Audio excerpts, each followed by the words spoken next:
All right, so once we have an idea of what we want to be searching and kind of what we want to, or how we want to be framing our research questions and our research subjects, then we need to start figuring out how we're going to evaluate our sources. Because, of course, every source that you find, every link that you find, the first thing you find on Google, Google AI, which is wrong a lot of the times, are not good sources. But we want to see if there's kind of a way to tell what is a good source and what is a quote unquote bad source. And one way to do this is called the CRAP test, spelled with two A's. Um, and that stands for currency, relevance, authority, accuracy, and purpose. So these are the kinds of things that you want to be looking at for each source that you encounter, and see that it passes each one of these sections of the CRAP test. So for currency, you want to see the timeliness of the info. For relevance, how the information fits your needs. Authority, the source of the information or the author who wrote the source or the article. Accuracy, so is it actually true information? Reliability and correctness of the information.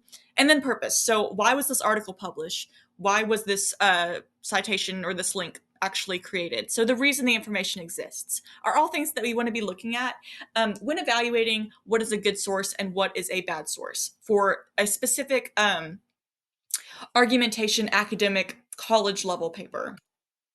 So the C in the CRAP test stands for currency, which means the when the source was written. So when was this article written or published? Was it written recently enough to be accurate? So, for example, I don't know how this is going to be, or if this is relevant to your specific subject, but a lot of scientific articles have to be in date in order for you to use them as citations, because obviously we're constantly learning new things about developments in medicine and the environment and these kinds of things every single day. So those specific sources have to be current, right? So we don't want to be using sources that are from like 40 years ago if we're writing about something scientific, right? Because that information is no longer relevant to us as we've discovered new things. So we want to consider that with our subjects. Has the information surrounding our subject changed or evolved? So things like economic theory or feminism, all of these things have changed within the last 50 years or so as far as scholarship goes. So we want to be considering when the article was published and seeing if it was relevant that way. But also, does currency matter with your topic? If you're talking about new historicism, for example, you can totally use a source from the 1980s that's published on JSTOR or something like that. We'll talk about JSTOR in a second.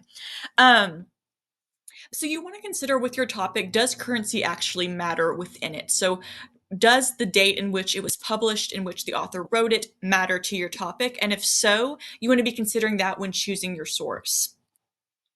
Feel like this is the most obvious one, but the R stands for relevance. So, does the information actually relate to your topic, or are you just pulling the very first thing off Google that says something mildly related to feminism, basically?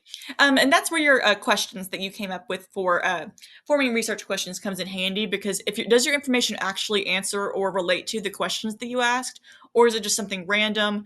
Um, who is the intended audience of the publication? So we'll talk about that in a second when we talk about like .edu, .org, .com, those kinds of things. And then authority. So who wrote or published the article? Was it just like a blog post or a journal article by someone with no degree who just is spewing random misinformation, random conspiracy theories, these kinds of things? You want to make sure that the author that you're choosing from actually is an expert in their field or trustworthy. Are they backed by an institution? So choosing articles that come from actual institutions. So that's where .edu comes in handy, because then you don't have to question if it came from an institution or from an actual scholar or from an actual professor. But you want to make sure that who you're choosing from actually is an expert in their field or trustworthy with their scholarship. So look for the author on your articles, who wrote or published it, as well as the accuracy of the article. So this is where credibility comes in. Is there supporting evidence that this is true? Has the information been reviewed? So if we pull from things like JSTOR or Google Scholar, those are already reviewed by other scholars, by other professors, by other people in the fields in which they're talking about. So the information has been reviewed. This is why I don't encourage you to just go to regular old Google and start typing things in, because there's a high chance that that information is not reviewed and you can't prove that it's been reviewed. As well as this, things like, are there spelling or other grammatical errors throughout? You don't really want to trust that, because that shows that that person is not an academic writer, and that person, doesn't have as much credibility as someone who's writing an article that's been peer reviewed or published in these academic journals and things. As well as this, you really want to consider the purpose of why the article was written. So, why was the information in that article created? Was it created to sell a product, to get votes, to get you to believe something? Are there personal biases? And we're going to talk about biases and logical fallacies in a couple of weeks, when we talk a little bit more about revision, and argumentation. Are there personal biases in that person's argument? So things like political, religious, institutional biases that may be skewing their opinion. You want to make sure that everything that you choose appears objective from an objective point of view, as far as like they're considering all sides of the argument. If they're choosing to take a side, that they actually have evidence to back it up. So we want to be making sure that the purpose in which your article was written, is intended for an academic audience, basically. So let's talk about Google search, and let's talk a little bit about kind of navigating, like, internet literacy, basically, and navigating these sources. So it actually matters what URL what you're pulling from comes from. So like .coms, .net, .org, .edu, those actually mean something and are just random words. So when you see .com, so for example, I'm recording this on canva.com. .com stands for a company. So it's typically unreliable or biased information, has limited academic credibility and unverified claims. With .coms, you really can't prove that it was written by someone scholarly. You really want to have those scholarly reviewed articles as your citations. And .com is really just untrustworthy, and probably and will be something that I'm going to mark in your essays, because it's just typically unreliable or biased information. So you don't want to be using .coms as your sources.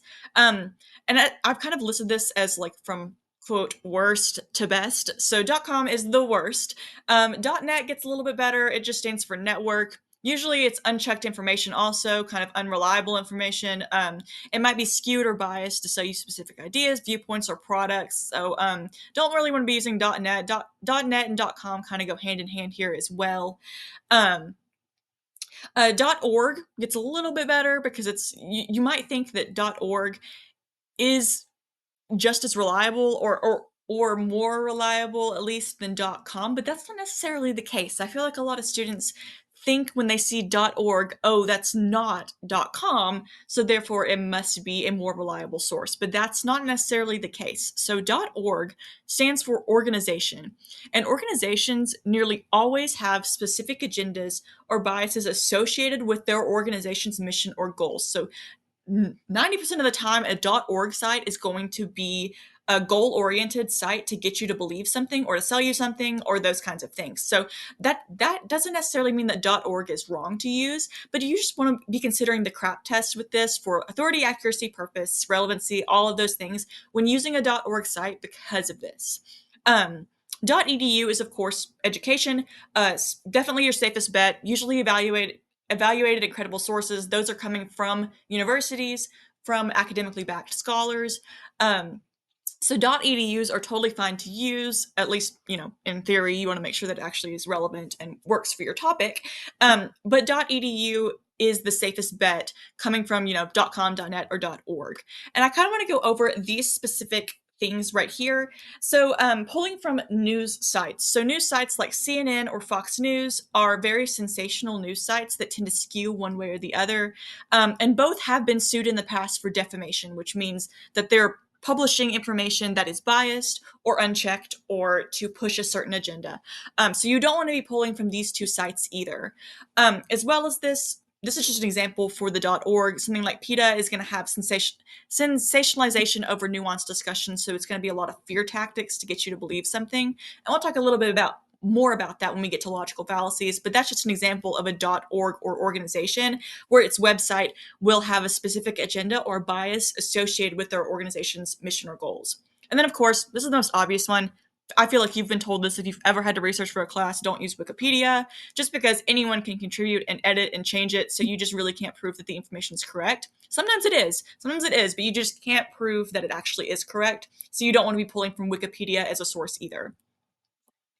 So I do have a tutorial on how to use JSTOR, which is an academic database within the shared library system, within ETSU system, specifically for things involving the humanities. So English, history, music, art, all of these kinds of things that we're kind of wrapping into one another in this class. JSTOR is a great bet to use. Um, JSTOR is very easy to use also because it gives you the citation. So you don't have to put information into citation machine or whatever you use to cite stuff, because I know that we're not out here citing stuff by hand, because I didn't do that either in grad school. Of course I'm going to use these other tools to help me, right? But with JSTOR, it's so handy, trust me, because you're going to find more sources of what you're looking for your specific topics for this class, as well as it gives you the citation. So you just copy and paste that into your works cited. We'll be talking a little bit more about that also. So it's just super easy right there for you. Those kinds of things. Like I said, I don't discourage nor encourage finding information from a simple Google search, but you want to make sure that you're performing the CRAP test or evaluating those sources using those .coms, those kinds of labels, from your Google searches. So just be aware of when you're searching things, of implicit biases, if the information is credible or checked, and if the website is trying to sell you a specific idea. You want to make sure that it is academic and objective. So although it may be less user friendly at first, although I did post a tutorial on how to use JSTOR, it is actually way easier to use databases for this reason. So things like Google Scholar or JSTOR, just so you don't have to constantly be evaluating if it is a good source or not, because it can get kind of tiresome to go through the crap test every single source that you find. If you use things like JSTOR or Google Scholar, you don't have to use the crap test at all. It is, you already know that it's a good source. You don't have to constantly be evaluating if it's a good source or not. So I really encourage you to use those two sites to find your sources. If you have any questions, I also said this on the um, finding research questions video as well.